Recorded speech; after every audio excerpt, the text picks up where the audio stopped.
My parents forbade me from ever entering their room. There are rules in every family. Don't leave your wet towel on the floor. No TV until your homework is done. Normal things.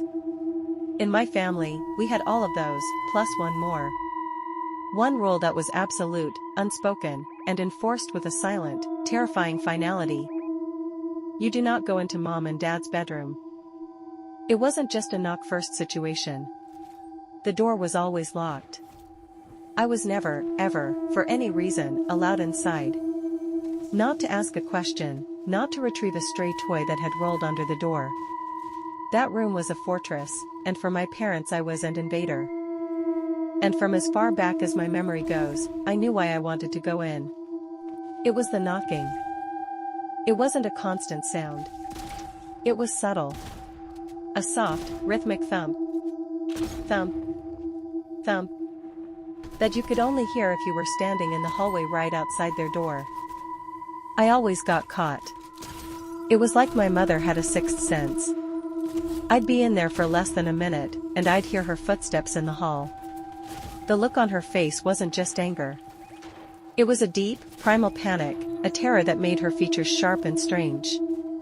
The punishments were swift and severe. No TV, no friends, grounded for weeks. My dad would handle the lectures, his voice a low, cold monotone that was far scarier than yelling. There are places in this house that are ours, and ours alone. You will respect that, or you will find yourself respecting nothing at all. As a teenager, I tried a different approach, and thought that direct confrontation will do the thing. I asked them at the dinner table one night.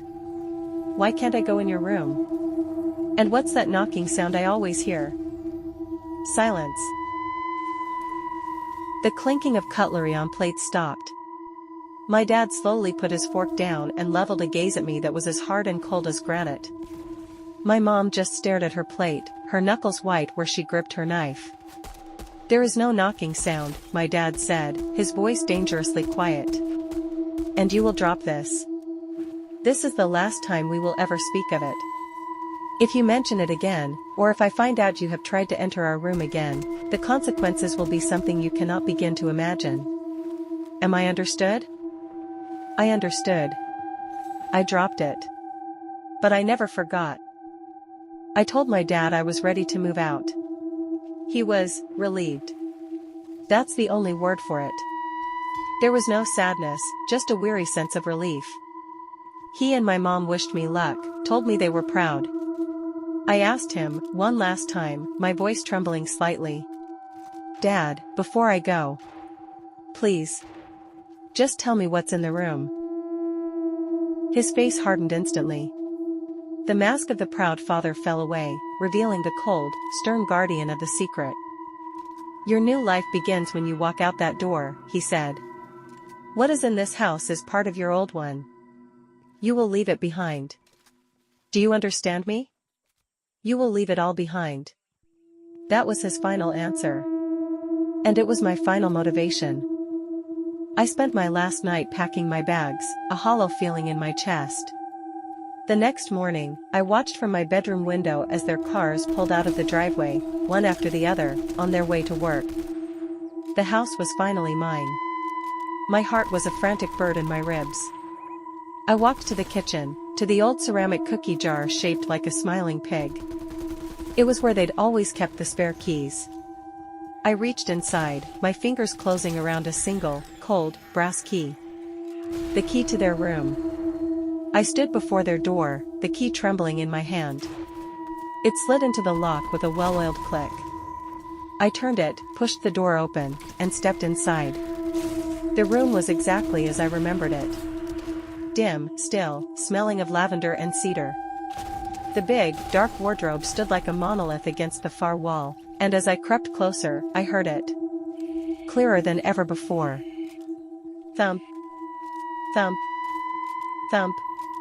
It was a slow, weak, but steady rhythm. A sound of flesh on wood.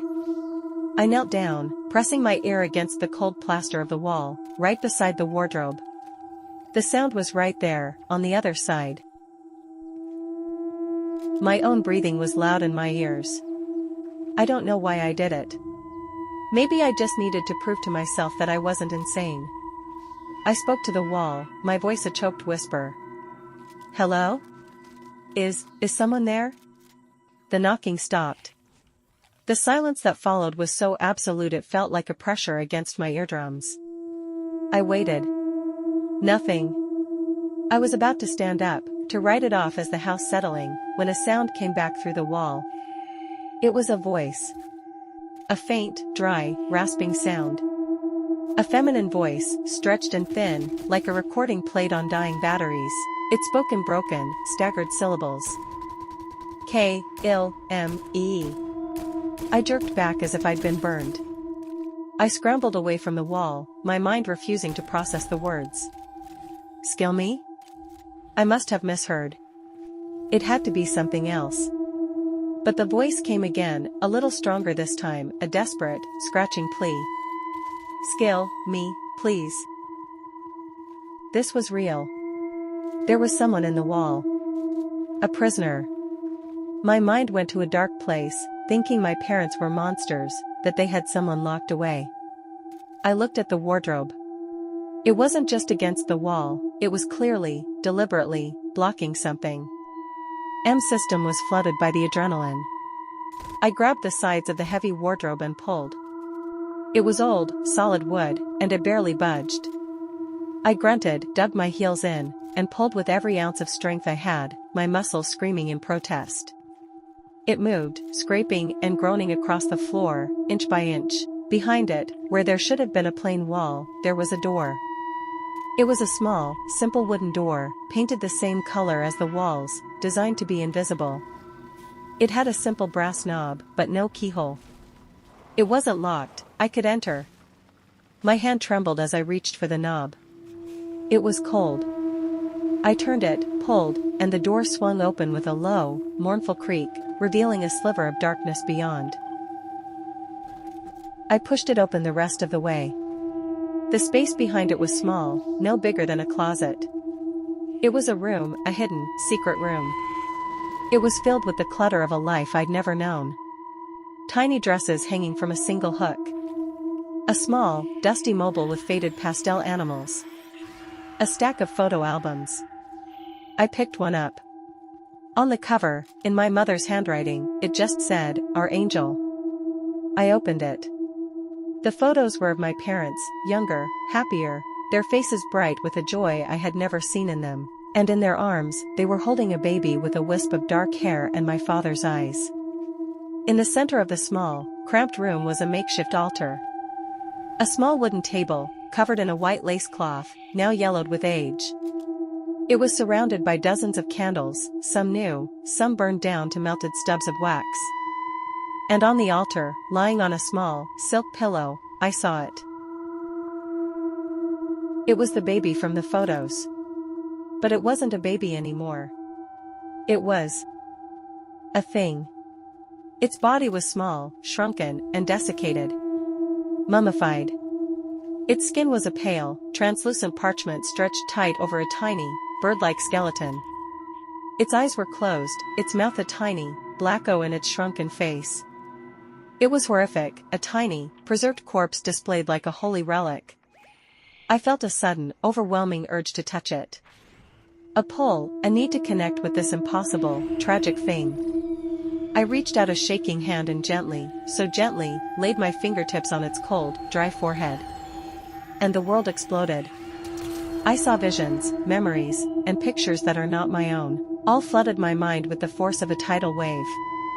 I saw a sterile, white hospital room. My mother, sobbing, her face buried in my father's chest. A doctor, with a grim face, saying the words, "I'm so sorry. There was nothing more we could do. Your daughter is gone." And I felt her. Her spirit. Trapped. Snatched back from the peace of oblivion and slammed back into her dead, decaying shell. I felt her confusion, her terror, her unending, eternal suffering. A conscious mind, growing, learning, trapped in an inert, unchanging prison of flesh, unable to move, unable to speak, able to do nothing but feel the slow, inexorable passage of decades and knock, knock, knock on the silent wall of their bedroom. And through it all, I heard her voice as a clear, soul-shattering scream inside my own head. Please, kill me. I ripped my hand away, stumbling back, a strangled sob tearing from my throat. I finally understood. My parents weren't monsters. Not in the way I'd thought. They were just broken. Drowned in a grief so profound they had committed an atrocity to try and escape it. They hadn't imprisoned a stranger. They had imprisoned their own daughter. My sister. I saw my parents in their bedroom, the one I stood in now. They were holding the tiny, still body of their daughter, wrapped in a hospital blanket. My father, with a face covered by a mask of desperate, insane grief, was drawing a circle on the floor with red chalk. "We can bring her back," he was whispering, his voice was a frantic prayer. "The book said we could. We just have to anchor her. Give her a vessel to stay in." I saw them place the tiny body in the center of the circle, on the altar. I saw them kneeling, chanting words from a language that made my teeth ache. I saw the candles flicker and die, and a coldness fill the room as the tiny body on the altar twitched, just once. I ripped my hand away, stumbling back, a strangled sob tearing from my throat. I finally understood. My parents weren't monsters. Not in the way I'd thought. They were just broken. Drowned in a grief so profound they had committed an atrocity to try and escape it. They hadn't imprisoned a stranger. They had imprisoned their own daughter. My sister. I knew what I had to do. There was no other choice. I grabbed an old, soft blanket from the foot of their bed, returned to the hidden room, and carefully, reverently, wrapped the tiny, mummified body. It was as light as a bundle of dry leaves. I put it in my duffel bag, on top of my clothes. I took one last look at the sad, terrible little room, and then I walked out. I didn't close the hidden door. I didn't move the wardrobe back. I wanted them to know. I left the key on the kitchen table, walked out the front door, and never looked back. The drive was a blur. The visions didn't stop. I felt her gratitude, a wave of pure, beautiful relief, but it was tangled with the agony of her long imprisonment. I felt her pain, her loneliness, her terror. And I felt my parents' grief, a crushing, unending weight. I drove for hours, until the city was a distant memory, until I was on a lonely road surrounded by nothing but fields and rust. I found what I was looking for, a desolate, abandoned scrapyard. There, among the mountains of rusted metal and broken dreams, I built a small pyre. I unwrapped my sister's body one last time, whispered an apology for my parents, for my own ignorance, for her entire, stolen life. I laid her on the pyre, doused it in lighter fluid, and with a flick of a match, I set her free. I watched as the flames consumed her. And as her tiny, earthly prison turned to ash, I cried. I cried for the sister I never knew. I cried for the parents I could never go back to. I cried because I had done the most merciful thing I could imagine, and it was also the most monstrous. They'll come home. They'll see the open door. They'll know what I've done. They will hate me. They will despise me for taking away the one thing they had left of her, even if it was a perversion of her memory. I freed my sister, but I destroyed my family. And I don't know how I am supposed to live with that.